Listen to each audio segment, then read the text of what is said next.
তো perpendicular axis থিওরেমের প্রথম ইম্পর্টেন্ট পয়েন্ট হচ্ছে এটা only applicable for 2D object, only applicable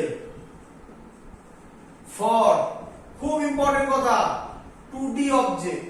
ভালো করে বোঝো আগে এটা। 3D অবজেক্টের ক্ষেত্রে পারপেন্ডিকুলার অ্যাক্সিস থিওরেম অ্যাপ্লিকেবলই নয়। 2D অবজেক্ট মানে কি? প্লেট, এইটা ধরো, এটা কি 2D অবজেক্ট, ল্যামিনা বলে এগুলোকে, ল্যামিনা, প্লেট, এগুলোকে সব বলে 2D অবজেক্ট। 2D অবজেক্টের ক্ষেত্রে শুধুমাত্র পারপেন্ডিকুলার অ্যাক্সিস থিওরেম অ্যাপ্লিকেবল। এতদিন ক্লিয়ার? হ্যাঁ স্যার। নেক্সট সেকেন্ড পয়েন্ট, এর মধ্যে x আর y অ্যাক্সিস, x এন্ড মানে sorry z is perpendicular to x and y হতে হবে। মানে এই যে এটা তো অবভিয়াসলি, এটা তো হওয়ারই কথা, এটা বোঝাই যাচ্ছে, এটা z অ্যাক্সিস, এটা x অ্যাক্সিস, এটা y অ্যাক্সিস। তাহলে এই যে z অ্যাক্সিসের ক্ষেত্রে যেটা হবে সেটা x আর y এর পারপেন্ডিকুলার হবে। এটা তো অবভিয়াস, এটা তো তোমরা সবাই জানো আশা করি। এটা x, এটা y, x আর y এর মধ্যে অ্যাঙ্গেল 90 ডিগ্রি, বাট xy যে প্লেনে আছে z তার পারপেন্ডিকুলার প্লেনে থাকবে, এই প্লেনে, আর xy আছে এই প্লেনে, এটা z আছে এই প্লেনে। এইভাবে হতে পারে, এইভাবে হতে পারে, যেদিকে ইচ্ছা হতে পারে। ক্লিয়ার? হ্যাঁ স্যার। চলো, আচ্ছা নাম্বার 3, xy কোন প্লেনে হবে? অ্যানসার হচ্ছে x and y should be in the plane of the body, in the plane of the body। x proof করলে আরো ক্লিয়ার হয়ে যাবে। ধরো সবাই দেখতে পাচ্ছ, বলো এইটা যেটা দেখছো এটা 2D না 1D? 2D। 2D। তাহলে ভালো করে বোঝো, আশা করি সবাই দেখতে পাচ্ছ, এখান থেকে আমি করছি ড্র। দেখো, ধরো এটা হচ্ছে x অ্যাক্সিস আর এটা হলো y অ্যাক্সিস। বলো সবাই দেখতে পাচ্ছ কিনা? হ্যাঁ স্যার। বলো x আর y কোন প্লেনে আছে? অবজেক্ট যে প্লেনে সেই প্লেনে আছে, হ্যাঁ কি নয়? হ্যাঁ স্যার। z, এটা হলো z। দেখো দেখতে পাচ্ছ কিনা? পরিষ্কার চোখের সামনে দেখাচ্ছি। z হচ্ছে অবজেক্ট যে প্লেনে আছে তার পারপেন্ডিকুলার। xy কোন প্লেনে? বডি যে প্লেনে আছে xy সেই প্লেনে হতে হবে। xy should be in the plane of the body। দেখো, ক্লিয়ার? হ্যাঁ স্যার। হ্যাঁ স্যার। চলো এবার প্রুফ করে দেখান স্যার। প্রুফ করে দেখাচ্ছি, একদম ইজি পোরশন, একদম ইজি প্রুফ। মানে মিছি মিছি স্টুডেন্টরা এটাতে ভয় পায়। এটা হলো আমার 2D অবজেক্ট। বলো সবার ক্লিয়ার কিনা? একটু ভালো দেখার জন্য আর একটু ডিজাইন করে দিচ্ছি। বলো বুঝলে কিনা? ভালো লাগছে দেখতে? হ্যাঁ স্যার। 2D অবজেক্ট আমি তোমাকে চোখের সামনে দেখাবো, দাঁড়াও, চিন্তা নেই। তাহলে অবজেক্ট যে প্লেনে আছে x আর y, ও কি রে, এটা x আর y, এটা y। এদিকে আঁকলাম, উপরেও আঁকতে পারি যেদিকে ইচ্ছা। x আর y, না এইভাবে আঁকলে বুঝতে পারবে না, এটা y আঁকলে পারবে না বুঝতে। দেখো দেখো দেখো দেখো, এইখানটা একটু ডিফিকাল্ট। এটাকে আমি x ধরলাম, আচ্ছা একটু আলাদা ভ্যালু ধরে নিচ্ছি আমি, এটাকে x ধরলাম, যেটা ইচ্ছা ধরতে পারো। এটা x, এটা y, আর এটা হচ্ছে z। বলো ক্লিয়ার কিনা? যাদের বুঝতে প্রবলেম হচ্ছে তারা এবার দেখো, দেখো এটা x, এটা y, ক্লিয়ার? হ্যাঁ স্যার। এটা হলো z। তোমার বক্তব্য, স্যার এরকম আঁকলেন না কেন যেটা আঁকতে গেছিলেন? এটা x, এটা y, স্যার এটা তো 1D হয়ে যাচ্ছে। এটা 1D না, মানে যাই হোক, আচ্ছা 1D মানে ওটা ডিজাইন করে দে না, ডিজাইনার কেন আমাকে দিয়ে খাটাচ্ছিস? ঠিক আছে, এবার 2D।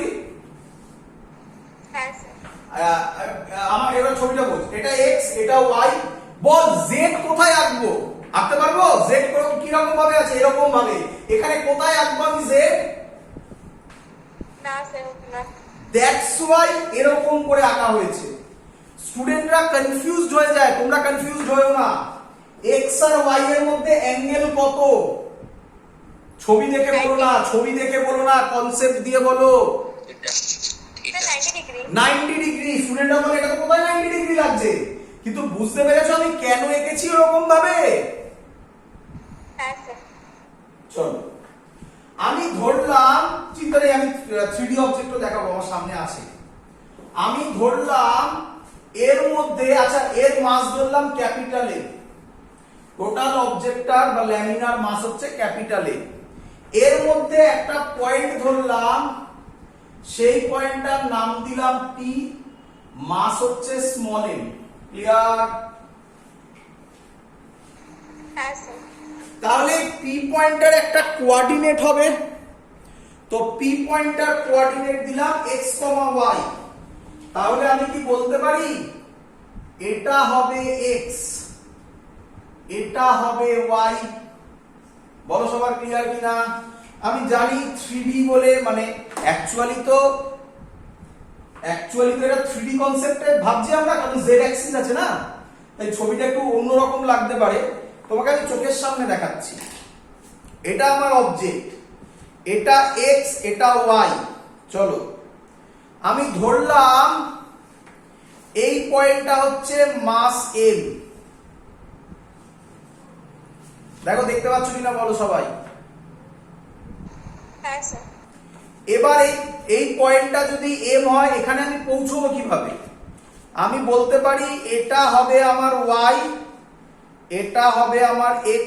একদম সহজ ল্যাঙ্গুয়েজে, যাকে আমরা রেক্ট্যাঙ্গেল বলি, তাই না?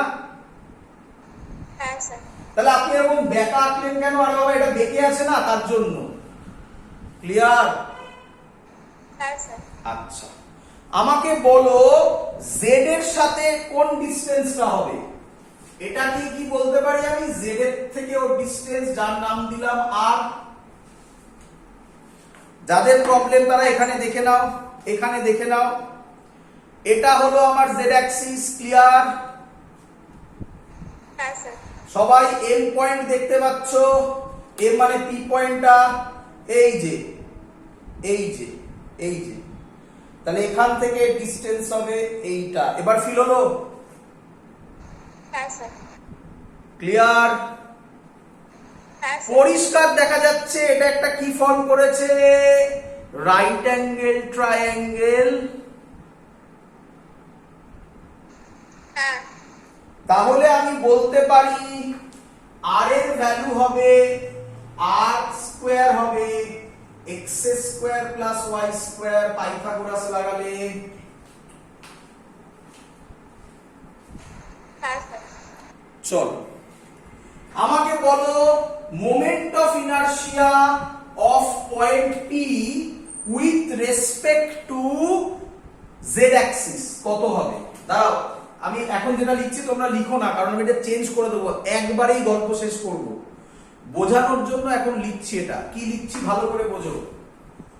মোমেন্ট অফ ইনারশিয়া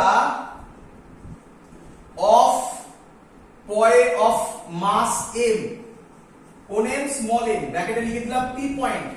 p পয়েন্টটাকে বোঝাচ্ছি, mass small m, p point, with respect to কোন অ্যাক্সিস? z axis. কত হবে? iz।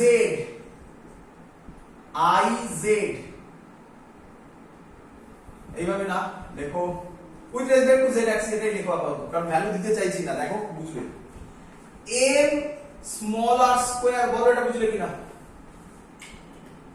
নিয়ম কি? মোমেন্ট অফ ইনারশিয়ার ফর্মুলা কি? Mass into distance square. ডিসটেন্সটা কোথা থেকে নিতে হবে? অ্যানসার, যে অ্যাক্সিসের রেসপেক্টে মেজার করছো সেই অ্যাক্সিস থেকে। কোন অ্যাক্সিস? Z Axis. কার পর্যন্ত? যে পয়েন্টের বার করছো সেই পয়েন্টে। এবং কি ডিসটেন্স? Perpendicular distance. এটা বুঝতেই পারছো, পারপেন্ডিকুলার ডিসটেন্স এখান থেকে বোঝা যাবে না, এখান থেকে দেখো দেখতে পাচ্ছ কিনা, এটা এই পেনটার রেসপেক্টে এটা পারপেন্ডিকুলার না, এটা তো এই প্লেনে আর এটা তো বডির প্লেনে। ক্লিয়ার হচ্ছে? হ্যাঁ স্যার। চলো, কিন্তু আমার উদ্দেশ্য কি পি পয়েন্টের মোমেন্ট অফ ইনারশিয়া বার করা নাকি পুরো বডির মোমেন্ট অফ ইনারশিয়া বার করা? পুরো বডির মোমেন্ট অফ ইনারশিয়া বার করা। পুরো বডির যদি মোমেন্ট অফ ইনারশিয়া বার করি, এরকম কত মাস নিয়ে small m small m small m অনেক নিয়ে পুরো বডি তৈরি হবে। ইনফাইনাইট।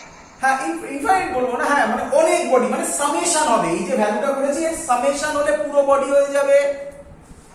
হ্যাঁ স্যার। তাহলে আমরা এটাকে এরকম লিখতে পারি, moment of inertia of mass এর না করে অফ বডি করলাম with respect to z axis. এবার নাম দিলাম IZ summation m r square. Difference কি হলো?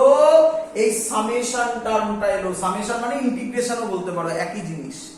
ক্লিয়ার? হ্যাঁ স্যার। চলো, এটা তো হয়ে গেল। এবার আমি ভ্যালু বসাবো। যদি আমি ভ্যালু বসাই তাহলে হবে IZ summation m r square এর জায়গায় লিখবো এক্স স্কয়ার, এই যে লেখা আছে x square plus y square. IZ summation m x square plus summation m y square. এত অবধি ক্লিয়ার কিনা বলো? হ্যাঁ স্যার। এবার বুঝো, এবার আবার একটা ঝামেলার জায়গা। ফর্মুলা কি ছিল মোমেন্ট অফ ইনারশিয়ার? মাস যে অ্যাক্সিসের রেসপেক্টে করছো সেখান থেকে ডিসটেন্স। চলো বলো এক্স স্কয়ার, এক্সটা কোন অ্যাক্সিস থেকে ডিসটেন্স? ভালো করে দেখো, এক্সটা কোন অ্যাক্সিস থেকে ডিসটেন্স? ওয়াই অ্যাক্সিস থেকে। তাহলে সামেশন এম এক্স স্কয়ার হবে আই ওয়াই। এটা বুঝলে কিনা বলো? হ্যাঁ sir. Summation m y square, y কোন অ্যাক্সিস থেকে ডিসটেন্স? এক্স অ্যাক্সিস থেকে। তাহলে অ্যানসার হয়ে গেল Iz is equal to Ix plus Iy। Clear? হ্যাঁ স্যার। যদিও কেউ যদি এখানে ভুল করে তাতেও ধরা যাবে না, না, কারণ আলটিমেটলি তুমি এখানে Ix plus Iy লেখো, কি যায় আসে, কিন্তু কনসেপ্টটাই প্রবলেম হয়ে যাবে পরে। তো পরীক্ষায় দেবে write down perpendicular axis theorem and prove it, write down perpendicular axis theorem and prove it। Clear? হ্যাঁ স্যার। চলো নেক্সট। আচ্ছা, এর অ্যাপ্লিকেশন আমরা করব, চিন্তা নেই, একটু বাদে। আগে শিখে নিই প্যারালাল অ্যাক্সিস থিওরেম, একসাথে অ্যাপ্লিকেশন করব। হেডিং দাও, মুছে দিলাম। স্যার। হ্যাঁ স্যার, এটা স্টেটমেন্ট লিখতে হবে? পারবে না লিখতে? চলো লিখে দিচ্ছি, কতক্ষণ লাগবে? চলো লিখে নাও। Moment of inertia perpendicular axis থিওরেমের স্টেটমেন্ট লিখতে দেবে। মোমেন্ট, আচ্ছা একবার একটু মুখে বলে নি, তারপরে যদি না পারো তখন লেখাচ্ছি, অনেকটা লিখতে হবে। হ্যাঁ স্যার। চলো এটাকে বলবো এইভাবে, moment of inertia of a plane lamina. আচ্ছা লিখিয়ে দিই, ঝামেলা করে লাগবে। মোমেন্ট অফ ইনারশিয়া কি হবে, একটু টাইম বেশি লাগবে। Moment of inertia of a plane lamina. তোমার যদি পছন্দ না হয় প্লেন ল্যামিনা, তাহলে তুমি ব্র্যাকেটে লিখে দাও 2D। কি রে? হ্যাঁ sir. Perpendicular to its plane, perpendicular to its plane. Moment of inertia of plane lamina perpendicular to its plane, মানে জেড অ্যাক্সিস এর কথা হচ্ছে। Is equal two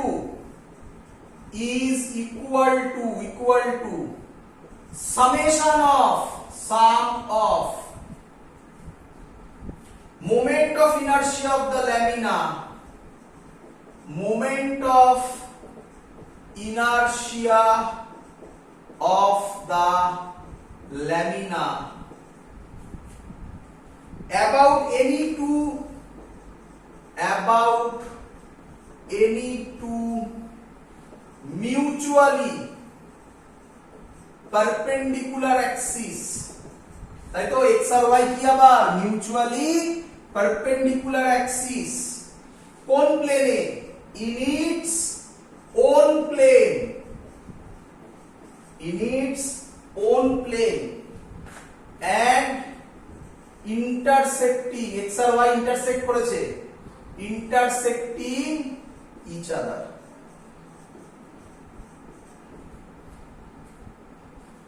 clear? হ্যাঁ স্যার। এইভাবে লিখবে। চলো নেক্সট, মুছে দিন। হ্যাঁ স্যার। নেক্সট দেখো theorem of parallel axis. Perpendicular axis complete, এবার লেখো theorem of parallel axis. Parallel axis, এটা প্যারালাল সাইন অ্যাক্সিস থিওরেম। ভালো করে বুঝবে, আবার সহজ জিনিস। যখন স্টেটমেন্ট বলা হয়েছে তাহলে লিখিয়ে দেবো, আগে বুঝে নাও।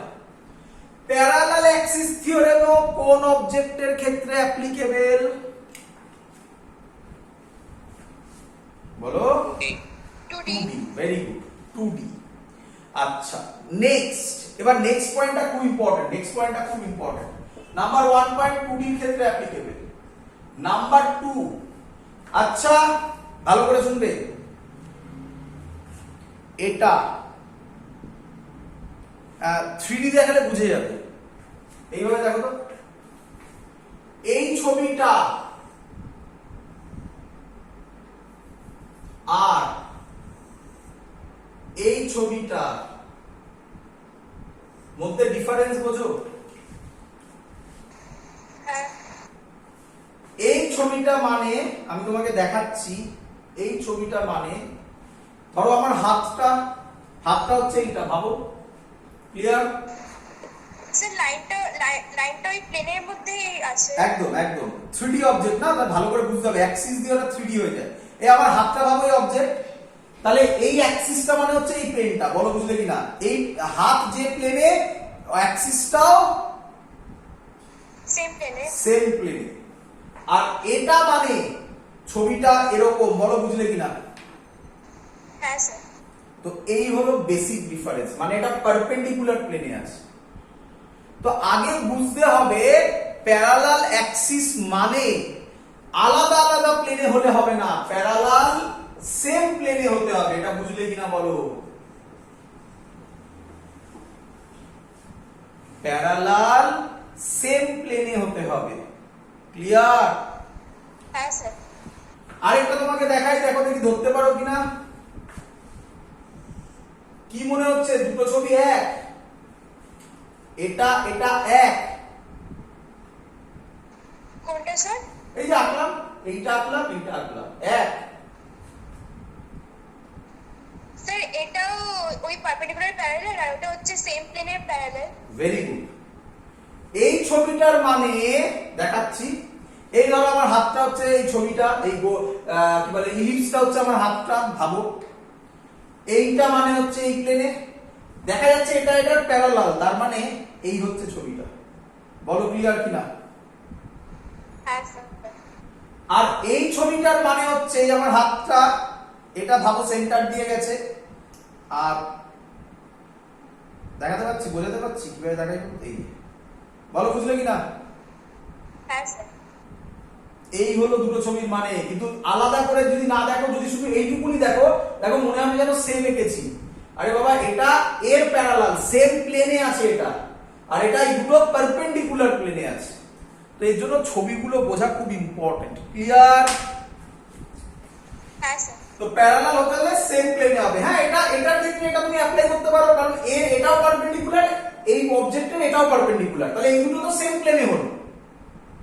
হ্যাঁ স্যার। বাট তুমি এটা অ্যাপ্লাই করতে পারো না, তুমি এটা অ্যাপ্লাই করতে পারো না। এটা সেম প্লেন ধরলে আর এটাকে পারপেন্ডিকুলার প্লেন ধরলে, তাহলে এটা অ্যাপ্লাই করতে পারো না। না। ক্লিয়ার? হ্যাঁ স্যার। তাহলে এবার কি বলছে আগে বলে নি, তারপর লিখিয়ে দেবো। নয় তোমরাই পারবে লিখতে নিজেরা, একই জিনিস। আর একটা ইম্পর্টেন্ট কথা বলিনি, যাই হোক এখন বলে দিচ্ছি পরে। একটু ডিজাইন করে দিলাম, দেখতে ভালো লাগে, মানে ফিল হয় যে আচ্ছা স্যার 2D অবজেক্ট আঁকছে, আরো ভালো ডিজাইন হয়ে গেল। আরো সুন্দর দেখতে লাগছে। ক্লিয়ার? বলছে বলছে ধরো এটা একটা অ্যাক্সিস আর এটা আরেকটা অ্যাক্সিস, কিন্তু এই অ্যাক্সিসটা সেন্টার অফ মাস থেকে পাস করেছে, করতেই হবে। একটা অ্যাক্সিসকে সেন্টার অফ মাস থেকে পাস করতেই হবে। তাহলে একটা ইম্পর্টেন্ট পয়েন্ট, থার্ড পয়েন্ট বলে লিখে রাখবে। one of the axis should pass through center of mass।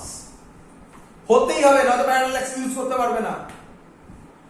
যদি এর নাম দাও এবি, এদের মধ্যে পারপেন্ডিকুলার ডিসটেন্সের নাম দাও ডি, আর এই অ্যাক্সিসের মোমেন্ট অফ ইনারশিয়া জানা থাকে আইসিএম, সিএম মানে সেন্টার অফ মাস। তাহলে ফর্মুলা হচ্ছে, আগে ফর্মুলা লিখে নাও তারপর প্রুফ করব। ফর্মুলা হচ্ছে আইএবি হবে ICM plus m total mass, m মানে হচ্ছে total mass of the object, into d square.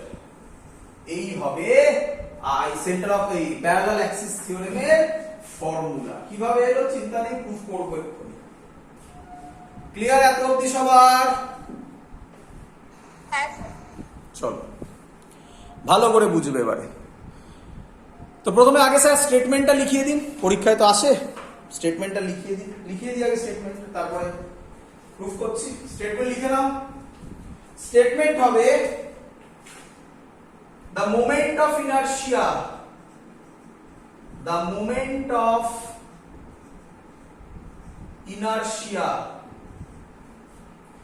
of a body about any axis,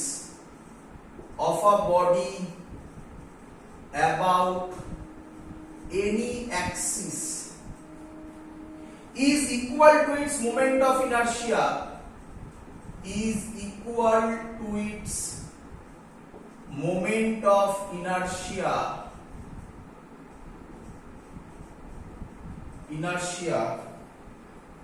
about a parallel axis through its center of mass,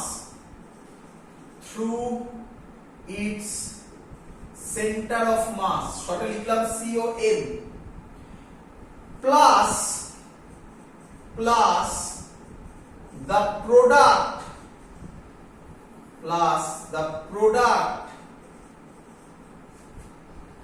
of the mass of the body and the square। চিন্তা নেই, এরকম মুখস্থ করতে হবে না কিচ্ছু, আমি তারপর শিখিয়ে দিচ্ছি কিভাবে লিখবে। and the square of the perpendicular distance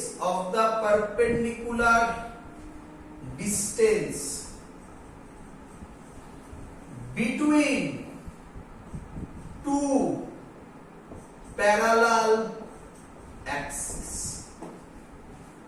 চলো এটা মনে রাখো, তারপর নিজের ল্যাঙ্গুয়েজে লিখবে। দেখো কি বলবে, moment of inertia of a body is equal to the moment of inertia about an axis passing through center of mass।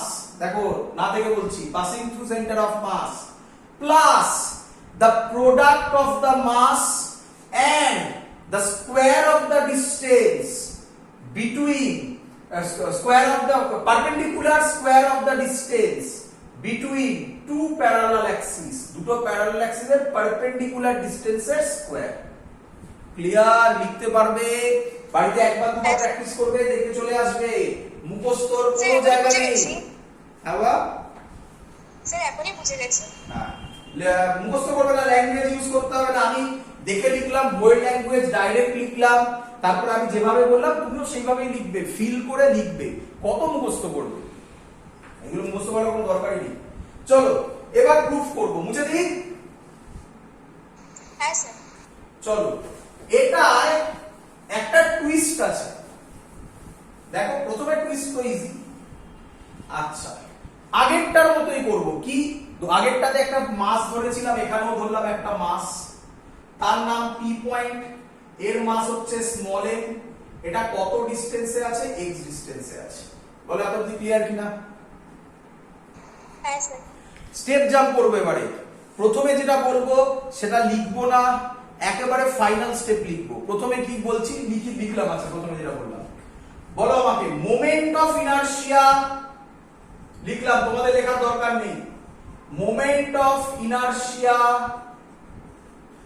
Of P point with respect to AB axis. বলো কত হবে? এবি অ্যাক্সিসের রেসপেক্টে এম পয়েন্টে moment of inertia কত হবে? Formula মাস, যে অ্যাক্সিসের রেসপেক্টে বার করছো কে এবি, তার থেকে পারপেন্ডিকুলার ডিসটেন্স কত হবে? এম থেকে এবি এর কত ডিসটেন্স হয় বলো? Sir d plus x। একদম d প্লাস x এর হোল স্কয়ার। বলো সবার ক্লিয়ার কিনা? হ্যাঁ স্যার। কিন্তু কেন এটা লিখতে বারণ করলাম? নিচে কেন লিখবে দেখো এদিকে। আচ্ছা, আমরা কি পি পয়েন্টের বার করতে চাই না টোটাল বডির বার করতে চাই? Sir total body. আমি শিখিয়েছিলাম আগেরটা তো তাই ছিল, পি পয়েন্ট ভেবে নেবে, তারপরে টোটাল বডি করার জন্য কি করতে হয়? Summation or integration. এক একজন এক একটা ভাবে, যেটা ইচ্ছা। সামেশন করা আমার মনে হয় তোমাদের ইজি হবে। Moment of inertia of P point আর লিখবো না, অফ বডি লিখবো, with respect to AB axis summation দিয়ে দেবো। বলো ক্লিয়ার হলো কিনা? হ্যাঁ স্যার। তোমরা ডাইরেক্টলি এটা লিখবে, তোমরা কেন ওটা লিখতে যাবে? আমি চিনছি, ডাইরেক্টলি এটা করবে। চলো, ইজ ইকুয়াল টু হবে, এবারে আমি আর এটা লিখলাম না, এবার ডাইরেক্ট ইজ ইকুয়াল টু দিলাম সামেশন a, স্টেপ জাম্প করছি, জানো এটা a প্লাস b এর হোল স্কয়ারের ফর্মুলায় ভাঙবো, d square plus 2dx plus x square. মাসটাকে মাল্টিপ্লাই করে দিচ্ছি একেবারে, করে যেটা আমি পাবো সেটা লিখছি, summation m d square plus summation m x square plus summation 2m xd। বলো সবার ক্লিয়ার কিনা? হ্যাঁ স্যার। আচ্ছা, ভালো করে দেখবে। আচ্ছা, পি পয়েন্টটা চলো আলাদা করে লিখছি। পি পয়েন্টটা এটা নাম দিলাম একটা, এটা নাম দিলাম centre of mass axis. Centre of mass axis থেকে কত ডিসটেন্সে আছে? x distance. x ডিসটেন্সে আছে। তাহলে পি পয়েন্টের moment of inertia with respect to centre of mass axis কত হবে? mx square. এটা কার মোমেন্ট অফ ইনারশিয়া বেরোলো? পি পয়েন্টের। কার রেসপেক্টে? সেন্টার অফ মাস অ্যাক্সিস এর রেসপেক্টে। টোটাল বডির বার করলে কি করব? Summation by integration. তাই এর নাম বলা হয় আইসিএম, মানে moment of inertia of the body with respect to centre of mass. দেখতে পাচ্ছ এখানে সেটা কোনটা? হ্যাঁ স্যার। তাহলে পেয়ে গেলাম। এখানের দিকে তাকাও। আচ্ছা, এখানে যা ডিসটেন্স হবে এটাতেও সেম ডিসটেন্স হবে। তাহলে ডিটা কনস্ট্যান্ট, ইন্টিগ্রেশনের মতো ভাবো না, যে কনস্ট্যান্ট হয় সে ইন্টিগ্রেশনের বাইরে আসে, এখানে যে কনস্ট্যান্ট হয় সে সামেশনের বাইরে আসবে। তাহলে কি রকম লাইন লিখবো এটাকে? ডি স্কয়ার বাইরে এসে সামেশন স্মল এ। আচ্ছা, স্মল এম জোড়া লেগে কত মাস তৈরি হবে? Total mass of the body capital M. তাহলে সামেশন স্মল এম না লিখে ক্যাপিটাল এম লিখতে পারি? হ্যাঁ sir. Plus summation m x square মানে কে? আইসিএ। দেখো প্রুভ হয়ে গেছে অলরেডি, বাট এটা তখনই কারেক্ট হবে যখন এই টার্মটা 0 হবে। হ্যাঁ স্যার। স্যার এটা জিরো প্রুফ করে দেখান, আলাদা করে দেখাচ্ছি। তোমরা তো করার সময় এটা জিরো লিখে দেবে, তো তোমার যখন প্রুফ করবে এরকম লিখে এটার পাশে জিরো লিখে দেবে। কি লিখবে? শুধু এইটুকুনি লিখে দেবে, বোঝাবো সব, আগে লিখে দাও। Moment of mass with respect to center of mass is equal to 0. Moment of mass with respect to center of mass is equal to 0. কেন স্যার? বোঝা। চলো, সামেশন 2mxd এটাকে লিখতে পারি, কে কে কনস্ট্যান্ট বলো? 2 constant, b constant, summation mx। বলো clear কিনা? হ্যাঁ স্যার। এবার কোশ্চেন অনেক ভাবে এটা বোঝানো যায়, অনেক ভাবে বোঝানো যায়। আমি একটা একটা করে বলবো, বুঝে যদি যাও তাহলে আর পরের কনসেপ্ট বলবো না, যদি না বোঝো তাহলে পরের কনসেপ্টে এগোবো। চলো, আমাকে বলো সামেশন mx, সামেশন এর তো মাস আর কিছুই নয়, x টা কোথা থেকে কোথাকার ডিসটেন্স? মাস থেকে সেন্টার অফ মাস অ্যাক্সিস থেকে ডিসটেন্স। আচ্ছা, সেন্টার অফ মাস মানে কি আমি বলতে পারি এমন একটা পয়েন্ট যে রিপ্রেজেন্ট করবে টোটাল বডিটার মাসকে? হ্যাঁ স্যার। আচ্ছা, সহজে ভাবো, যদি সিমেট্রিক বডি হয় সেন্টার অফ মাস কোথায় লাই করবে? সেন্টারে। তাহলে যদি আমার হাতে এই যে পেনটা আছে, দেখাচ্ছি আমি, এই পেনটা সিমেট্রিক, রাফলি সিমেট্রিক, এখানে একটু সরু হয়েছে মানছি, রাফলি সিমেট্রিক। এই দেখো আমি হাত দিচ্ছি, পেনটা ব্যালেন্স হবে এক জায়গায়, হয়েছে ব্যালেন্স? হ্যাঁ স্যার। তার মানে আমি যেখানে হাত দিয়েছি এটাই সেন্টার অফ মাস। হ্যাঁ স্যার। তাহলে সেন্টার অফ মাসের রেসপেক্টে লেফট সাইডে যত মাস ইনটু ডিসটেন্স আছে, মাস বললে হবে না, হতেই তো পারে একটা সাইড ভারী। হ্যাঁ স্যার। তাহলে যে সাইডটা ভারী হবে সেন্টার অফ মাস সেই দিকে সরবে। হ্যাঁ স্যার। তাহলে খুব ইম্পর্টেন্ট কথা, সেন্টার অফ মাস হচ্ছে সেই পয়েন্ট যার রেসপেক্টে বডিটা ব্যালেন্সড। তার মানে সেন্টার অফ মাসের রেসপেক্টে যত এই সাইডে মাস ইনটু এক্স আছে, তত এই সাইডেও mass into distance, mass into minus x আছে। এটা যদি প্লাস এক্স হয়, এটা মাইনাস এক্স আছে। তাহলে ক্যান্সেল আউট হয়ে যাবে না? হ্যাঁ স্যার। এর জন্য সামেশন mx সেন্টার অফ মাসের রেসপেক্টে